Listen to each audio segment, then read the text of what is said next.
kembali sama saya Ahmad Adim di channel Belajar Coding, channel mengcoding asik dan menarik. Nah, pada video kali ini saya akan melanjutkan playlist tentang kode igniter versi 4, di mana saya akan menjelaskan tentang struktur folder dan environment pada kode igniter 4. Nah, penasaran, simak saja video berikut. Nah, di sini kalian sudah menyiapkan preparasi softwarenya yang diperlukan.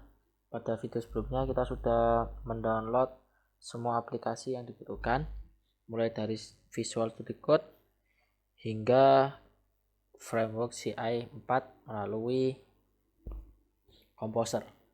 Nah, kita buka Visual Code-nya. Di sini terlihat folder CI4 app terdiri dari folder GitHub, app, public, test, vendor, readable, dan seterusnya. Nah, dari folder-folder ini memiliki fungsi. Yang pertama, kita lihat GitHub. Nah, GitHub ini kita abaikan pada playlist video kali ini. Kita akan langsung coba ke app. Nah, folder app, folder app. Nah, terlihat ada konfigurasi, controller, database, filter, helper, language, model, third party view, dan htaccess. Nah, di sini folder app adalah folder inti dari CI4. Nah, semua aplikasi yang akan kita gunakan akan disimpan pada folder app ini. Nah, di sini ada misal konfigurasi, controller, database. Nah, database ini fungsinya yaitu untuk menyimpan database. Ya, biasanya kita akan melakukan ubah-ubah pada folder app, yaitu ada folder model, view, dan controller. Biasanya disingkat MVC. Lalu di sini ada htaccess dan index PHP. Nah, ini biasanya kita jangan diubah-ubah ya. Lalu lanjut ke public. Nah, fungsi public ini adalah folder untuk menyimpan aset kalian. Nah, folder public ini ketika kita menjalankan CI 4 itu yang pertama diakses adalah index PHP ini dari public. Nah, dan di sini sudah ada htaccess. Fungsi dari htaccess ini adalah untuk membuat, misal tadi kita lihat di localhost kita tidak ada namanya index PHP, dia langsung mengubah menjadi 80. Nah, itu fungsi dari htaccess. Nah, kita lanjut ke folder berikutnya. Lalu berikutnya adalah folder test.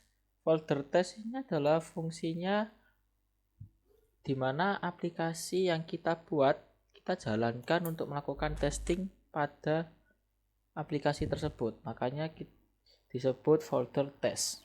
Nah, berikutnya adalah folder vendor. Folder vendor adalah folder menyimpan di dependensi dari aplikasi kalian. Ini dikelola melalui Composer, html.json. Nah, nanti scriptnya diisi oleh Composer. Nah, itu adalah fungsi dari vendor. Nah, berikutnya ada readable, di mana kode igniter 4 ini akan mengisikan sesuatu secara otomatis ke sini. Berikutnya ada env. Nah, di sini kita akan bermain-main env. Nah, sebelumnya yang benar adalah env default ini. Nah, kita copy, lalu kita rename menjadi .env. Nah, yang akan kita ubah-ubah adalah .env. Kenapa kita membuat dua env? Supaya env pertama menjadi default atau kita menjadi patokannya. Misal kita mau mengubah di sini terus lupa kode-kodenya kita bisa masuk, kita lihat di sini env yang defaultnya. Nah, kita langsung saja coba ke env. Nah, di sini ada tanda pagar atau crash, di mana fungsi dari crash ini adalah menonaktifkan atau memberikan, maksudnya adalah dia memberikan keterangan, makanya fungsinya tidak jalan. Nah, kita coba langsung kita ganti. Kita ganti ini menjadi ini ya, development. Nah, di CI environment ini terdapat 3 jenis, yaitu development, production, dan testing. Development adalah ketika kita melakukan development pada develop atau mengembangkan aplikasi kita, sedangkan production adalah kita sudah melakukan produksi yang sudah tidak bisa ditampilkan.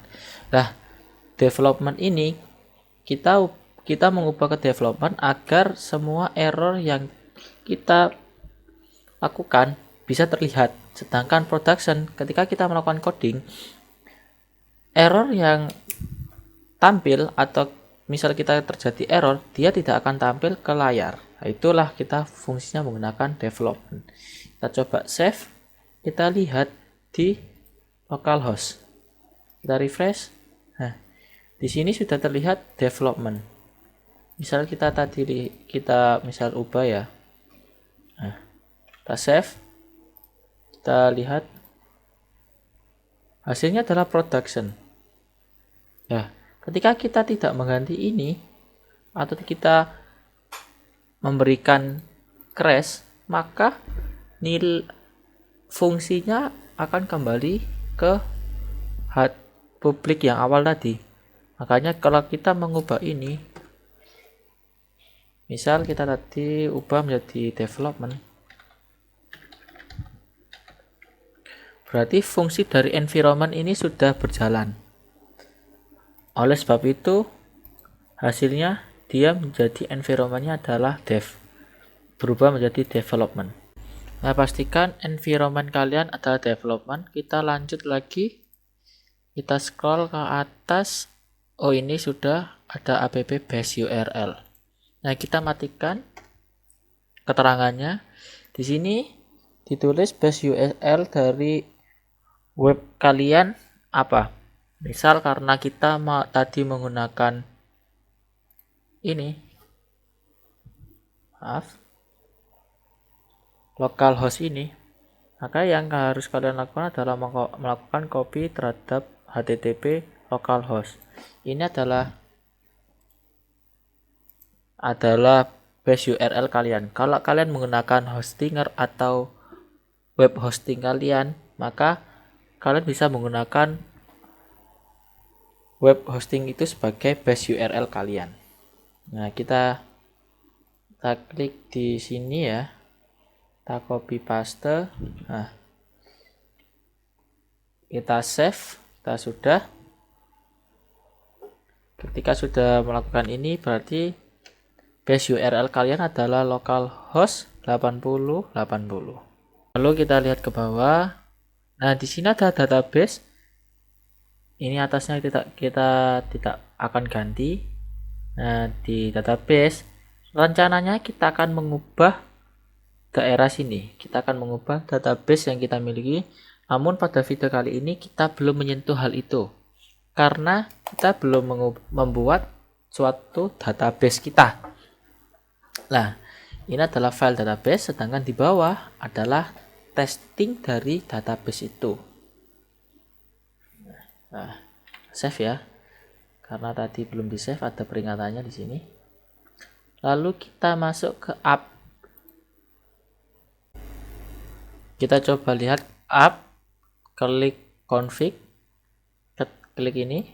Nah, di sini terlihat ada ini ya codingannya. Nah, di sini ketika kita sudah mengganti env atau environment kita, apapun yang ada di sini tidak berfungsi lagi karena kita sudah mengubahnya di env. Nah, enaknya menggunakan ini ketika kita bekerja tim, yang kita ubah nanti adalah env-nya. Kita bisa menyatukan dari pekerjaan teman-teman kita. Nah, itu saja pengetahuan tentang struktur folder dan environment pada video kali ini. Semoga bermanfaat dan sampai jumpa.